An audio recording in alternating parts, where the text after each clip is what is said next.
വന്നാണ് നമ്മുടെ ബാക്ക്ഗ്രൗണ്ട് ഇച്ചിരി ക്രീ സൗണ്ട് ഉണ്ടെങ്കിൽ ക്ഷമിക്കുക, എൻ്റെ കുഴപ്പമല്ല. ഒരു സ്ക്രീൻഷോട്ടും കൂടെ അങ്ങ് എടുത്തിട്ടേക്കാം. ആക്കിയിട്ടിട്ടുണ്ട് തന്മയിലിടാൻ. ഓരോ ചാൻസ് ആണ് ചാൻസ്.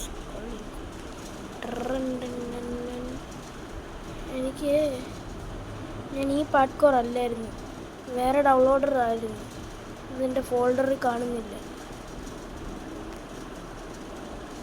ഫോണാകുമ്പം നല്ലോണം കളിക്കും. ഓയ് അമ്മച്ചി, ഇതിപ്പോൾ എൻ്റെ മറ്റേ ഫോണല്ല, എൻ്റെ മറ്റേ ഫോണാണ്. എൻ്റെ പുതിയ ഫോണല്ല, പഴയ ഫോണാണ്. കറക്റ്റ്. ഇനി ഞാൻ ഇവിടെ കളിച്ചിട്ടുണ്ടായിരുന്നു. ഇവിടെ ഞാൻ ഇത് കണ്ട റൗണ്ട് അവിടെ ചട ഇത്തിരി പാടാം. അപ്പം ഇതെനിക്ക് ഓഹോ ഞാനൊരു നരൻ, ഞാനെന്ന് തേഞ്ഞിട്ടിയല്ലോ ഗൈസ്. എനിക്ക് കുറച്ച്